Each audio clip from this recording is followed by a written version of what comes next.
সুপ্রিয় শিক্ষার্থীরা, তোমরা কেমন আছো? আশা করি ভালো আছো। 2020 ও 21 শিক্ষাবর্ষের একাদশ শ্রেণীর অনলাইন ক্লাসে তথ্য যোগাযোগ প্রযুক্তি বিষয়ে আজকে পাঠ বায়ো ইনফরমেটিক্স। আমরা গত অনলাইন ক্লাসগুলোয় প্রথম অধ্যায়ের অনেকগুলো ক্লাস আপলোড করা হয়েছে। তোমরা ক্লাসগুলো বারবার দেখবে। অর্থাৎ প্রথম ক্লাসে আমরা বিশ্বগ্রামের ধারণা, পরবর্তী ক্লাসে এই বিশ্বগ্রামের প্রকারভেদগুলো নিয়ে আলোচনা করছিলাম, যেমন যোগাযোগ, কর্মসংস্থান, শিক্ষা, চিকিৎসা, গবেষণা, অফিস, বাসস্থান, ব্যবসা বাণিজ্য, সংবাদ, বিনোদন ও সামাজিক যোগাযোগ, সাংস্কৃতিক বিনিময়। পরবর্তী ক্লাসে ভার্চুয়াল রিয়েলিটি, তারপরে ভার্চুয়াল রিয়েলিটির প্রভাব, তারপরে আমরা আর্টিফিশিয়াল ইন্টেলিজেন্সি, তারপর রোবোটিক্স এবং সর্বশেষ ক্রায়োসার্জারি এবং বায়োমেট্রিক্স সম্পর্কে ক্লাস আপলোড করা হয়েছে। তোমরা এই ক্লাসে যদি কারো কোনো সমস্যা থাকে সেগুলো অবশ্যই জানাবে, মেসেজ করবে। আমরা তাহলে রিপ্লাই দিয়ে তোমাদের সলভ করার চেষ্টা করব যে সমস্যাগুলো তোমাদের এখানে পাবে। অর্থাৎ কোথাও যদি বোঝার ঘাটতি থাকে সেগুলো প্রশ্নের মাধ্যমে আমরা সমাধান দেব। আজকের যে বিষয়টি অনলাইন ক্লাসে আমরা প্রথমেই একটি ভিডিও, এখানে আমি ভিডিও দেখাচ্ছি, তারপর আমরা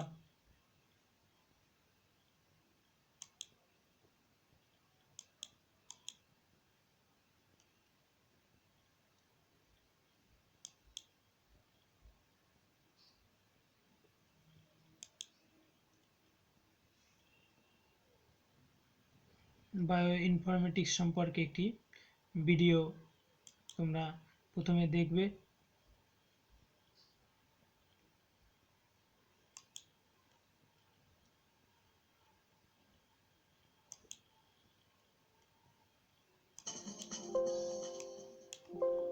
বৈজ্ঞানিক এবং গবেষকরা মানুষের কল্যাণার্থে আবিষ্কারের জন্য তাদের সারা জীবন ব্যয় করে থাকেন। তাদের বিভিন্ন পরীক্ষা নিরীক্ষায় তৈরি হয় মূল্যবান অনেক তথ্য।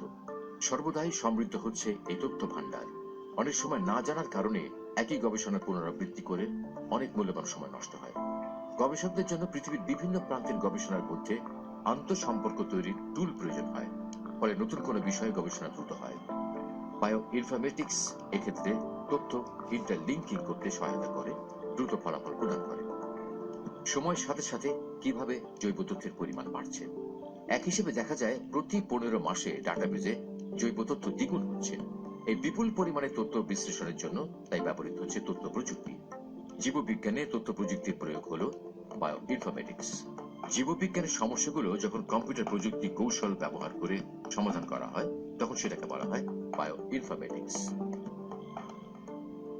ASK.com অনুসারে বায়ো ইনফরমেটিক্সের সংজ্ঞা: বায়ো ইনফরমেটিক্স হলো বিজ্ঞানের সেই শাখা যা বায়োলজিক্যাল ডেটা অ্যানালাইসিস করার জন্য কম্পিউটার প্রযুক্তি, ইনফরমেশন থিওরি এবং গাণিতিক জ্ঞানকে ব্যবহার করে। এক্ষেত্রে ডেটা অন্তর্ভুক্ত করে ডিএনএ, জিন, অ্যামিনো অ্যাসিড এবং নিউক্লিক অ্যাসিড সহ অন্যান্য বিষয়কে। গত শতাব্দীর মাঝামাঝি সময়ে যখন ডিএনএর গঠন জানা গেল, বোঝা গেল ডিএনএর গুরুত্ব ক্রমাগত বাড়তে থাকলো জৈব তথ্য নিয়ে গবেষণা। বিভিন্ন আধুনিক প্রযুক্তি যেমন ডিএনএ সিকোয়েন্সিং এর উদ্ভাবনের ফলে দ্রুত বাড়তে থাকলো এই জৈব তথ্যের সমাহার। তাই জীববিজ্ঞানে বাড়তে থাকলো গণকবিদ্যা বা কম্পিউটেশনাল টেকনিক, তথ্যবিদ্যা বা ইনফরমেটিক্স এর প্রয়োজন। জন্ম নিল বায়ো ইনফরমেটিক্স। কম খরচে পরিবেশের কম ক্ষতি করে বেশি উৎপাদনের পদ্ধতি খুঁজে বের করার জন্য বিজ্ঞানীরা দ্বারস্থ হচ্ছেন বায়োটেকনোলজির। এখন পৃথিবীতে জয় জয়কার বায়োটেকনোলজির, জৈব প্রযুক্তির। উৎপাদন খাতে বায়োটেকনোলজি দুনিয়াকে নেতৃত্ব দেবে। বায়ো ইনফরমেটিক্স এর মূল উদ্দেশ্য হচ্ছে জৈবিক পদ্ধতি সম্পর্কে সঠিক ধারণা লাভ করা। আর এই ধারণা লাভ করার জন্য অনেক হিসাব নিকাশ করা হয়। যে পদ্ধতিগুলো প্রয়োগ করে হিসাব নিকাশ করা হয় তার মধ্যে রয়েছে প্যাটার্ন রিকগনিশন, ডেটা মাইনিং, যান্ত্রিক শিক্ষা ইত্যাদি। বায়োটেকনোলজির প্রাসাদে ঢুকতে দুইটি দরজা লাগে। একটি হলো মলিকুলার বায়োলজি বা অনুপ্রাণ বিজ্ঞান এবং আরেকটি হলো বায়ো ইনফরমেটিক্স। অনুপ্রাণ বিজ্ঞান কাজ করে মূলত ডিএনএ, আরএনএ, প্রোটিন ইত্যাদি নিয়ে। বায়ো ইনফরমেটিক্স এর প্রধান গবেষণাধীন এরিয়া হলো sequence analysis, genome annotation, computational evolutionary biology, literature analysis, analysis of gene expression, analysis of regulation, analysis of protein expression, analysis of mutations in cancer, comparative genomics, high throughput image analysis.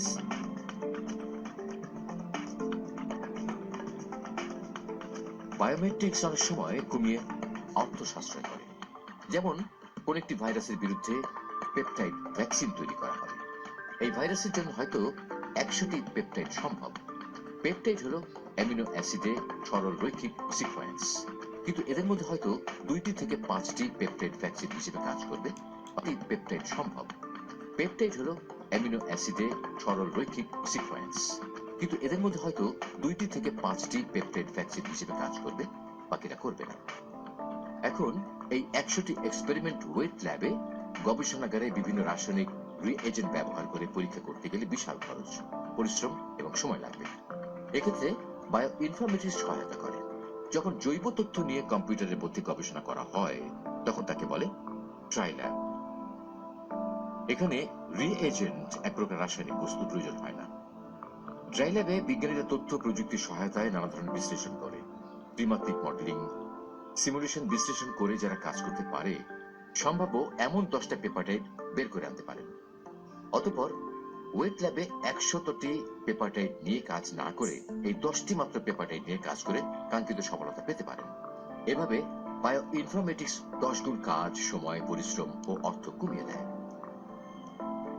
ধান, পাট, গম সহ নানাবিধ ফসলের উন্নত জাত উদ্ভাবন, mutation breeding বা সংকরায়ন প্রক্রিয়ার উপর নির্ভরশীল। সংকরায়ন পদ্ধতিতে কাঙ্ক্ষিত এক বা একাধিক গুণাবলী নির্ভর কয়েকটি জিনকে কোন একটি জাতের মধ্যে আনা হয়, আর জটিল এই কাজটি সহজ করে দেয় বায়ো ইনফরমেটিক্স।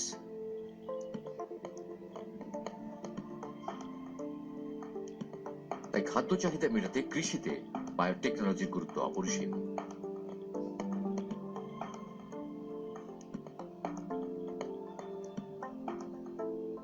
বায়োইনফরমেটিক্স এর ব্যবহার, application of bioinformatics. 1. Molecular medicine. 2. Personalised medicine. 3. Preventive medicine. 4. Gene therapy. 5. ঔষধ উন্নয়ন, drug development. 6. Microbial genome application. 7. West clean-up. 8. আবহাওয়া পরিবর্তন শিক্ষা, ক্লাইমেট চেঞ্জ স্টাডিজ। 9. বিকল্প শক্তি উৎস, alternative energy sources. 10. Biotechnology. 11. Antibiotic resistance. 12. মাইক্রোবেজের ফরেন্সিক বিশ্লেষণ, forensic analysis of microbes. 13. Bio অস্ত্র উৎপাদন, বায়ো ওয়েপন ক্রিয়েশন। 14. বিবর্তন শিক্ষা, এভলিউশনারি স্টাডিজ। 15. শস্য উন্নয়ন, ক্রপস ইমপ্রুভমেন্ট। 16. কীট প্রতিরোধ, ইনসেক্ট রেজিস্ট্যান্স। 17. পুষ্টির মান উন্নয়ন, ইমপ্রুভ নিউট্রিশনাল কোয়ালিটি। 18. খরা প্রতিরোধ উন্নয়ন, development of drought resistance varieties. 19.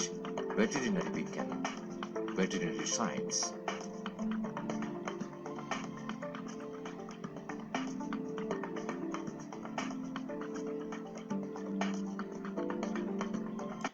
ব্যবহার করে সমাধান করা হয় তখন সেটাকে বলা হয় বায়ো ইনফরমেটিক্স। কম্পিউটার প্রযুক্তি কৌশল ব্যবহার করে সমাধান করা হয় তখন সেটাকে বলা হয়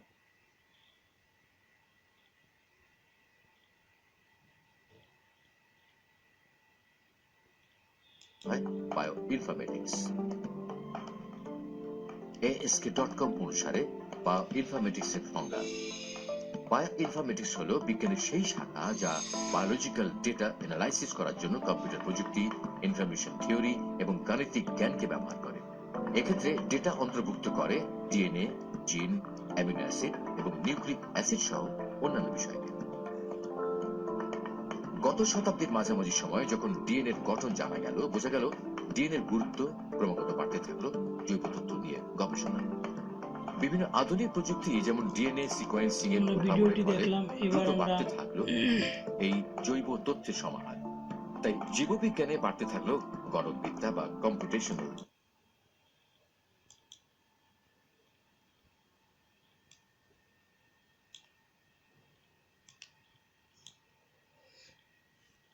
এবার বায়োমেট্রিক্স সম্পর্কে আমরা মোটামুটি ভিডিওটি দেখে বায়োমেট্রিক্স কি, এর সংজ্ঞা এখানেও আমরা আবার আলোচনা করে দেখি।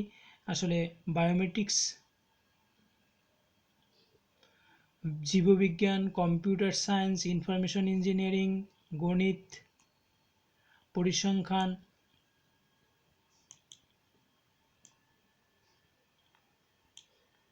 সমন্বয়ে গঠিত একটি বিষয়। মূলত এই বিষয়টির জন্ম হয়েছে জীববিজ্ঞানের বিশাল পরিমাণ ডেটা সংগ্রহ, সংরক্ষণ, সঠিকভাবে প্রক্রিয়া করা, সেগুলো ব্যাখ্যা করার জন্য। অর্থাৎ জীববিজ্ঞানের তথ্য প্রযুক্তির প্রয়োগ হলো বায়োমেট্রিক্স। জীববিজ্ঞানের তথ্য প্রযুক্তির প্রয়োগ হলো বায়ো ইনফরমেটিক্স। জীববিজ্ঞানের সমস্যাগুলো যখন কম্পিউটার প্রযুক্তি কৌশল অর্থাৎ কম্পিউটেশন টেকনিক ব্যবহার করে সমাধান করা যায়, তখন সেটাকে বলা হয় বায়ো ইনফরমেটিক্স। অর্থাৎ জীববিজ্ঞানের সমস্যাগুলো যখন কম্পিউটার প্রযুক্তি কৌশল ব্যবহার করে সমাধান করা হয়, তখন তাকে বলা হয় বায়ো ইনফরমেটিক্স। তাহলে আমরা বায়ো ইনফরমেটিক্স কি মোটামুটি ধারণা পেলাম। যে অর্থাৎ জীববিজ্ঞান বলতে আমরা বায়োলজি বুঝি, বায়োলজির যে সমস্যাগুলো কম্পিউটার প্রযুক্তি কৌশল ব্যবহার করে যদি সমাধান করা যায়, সেই বিষয়টিকে আমরা বায়ো ইনফরমেটিক্স হিসাবে চিহ্নিত করব। সাধারণভাবে 4টি ভিন্ন শাখা, উপাদান বা কৌশল সমন্বয়ে বায়ো ইনফরমেটিক্স পদ্ধতি কাজ করে থাকে। আণবিক জীববিদ্যা অর্থাৎ ডেটার উৎস বিশ্লেষণের কাজ করে। ডেটাবেস জৈব তথ্যের টেক্সট মাইনিং, ওয়েব অ্যাপ্লিকেশনের কাজ করে থাকে। প্রোগ্রামিং উপাত্ত বিশ্লেষণে অ্যালগোরিদম, যার দ্বারা বায়ো ইনফরমেটিক্স কাঠামো কঠোরভাবে সুনির্দিষ্ট হয়। গণিত পরিসংখ্যান, এর সাহায্যে সম্ভাব্যতা যাচাই করা হয়। বায়ো ইনফরমেটিক্স সময় অনেক কমিয়ে অর্থ সাশ্রয় করে। যেমন কোনো একটি ভাইরাসের বিরুদ্ধে পেপটাইড ভ্যাকসিন তৈরি করা হয়। এই ভাইরাসের জন্য সহায়তা 100টি পেপটাইড সম্ভব। পেপটাইড হলো এমিনো অ্যাসিডের সরলরৈখিক সিকোয়েন্স, কিন্তু এদের মধ্যে হয়তো 2টি থেকে 5টি পেপটাইড ভ্যাকসিন হিসাবে কাজ করবে, বাকিগুলো করবে না। এখন 100টি এক্সপেরিমেন্ট ওয়েট ল্যাবে গবেষণার বিভিন্ন রাসায়নিক রিজেন্ট ব্যবহার করে পরীক্ষা করতে গেলে বিশাল খরচ, পরিশ্রম এবং সময় লাগবে। এক্ষেত্রে বায়ো ইনফরমেটিক্স সহায়তা করে। যখন জৈব তথ্য নিয়ে কম্পিউটারের মধ্যে গবেষণা করা হয়, তখন তাকে বলা হয় ড্রাই ল্যাব। অর্থাৎ জৈব তথ্য নিয়ে যখন কাজ করা হয়, কম্পিউটারের মাধ্যমে গবেষণা করা হয়, তখন তাকে বলা হয় ড্রাই ল্যাব। এখানে রিএজেন্ট প্রয়োজন হয় না। ড্রাই ল্যাবে বিজ্ঞানীরা তথ্য প্রযুক্তির সহায়তায় নানা ধরনের বিশ্লেষণ করে, ত্রিমাত্রিক মডেলিং, সিমুলেশন বিশ্লেষণ করে, যার কাজ করতে পারে সম্ভাব্য এমন 10টি পেপটাইড বের করে আনতে পারে। অতঃপর এই ওয়েট ল্যাবে 100টি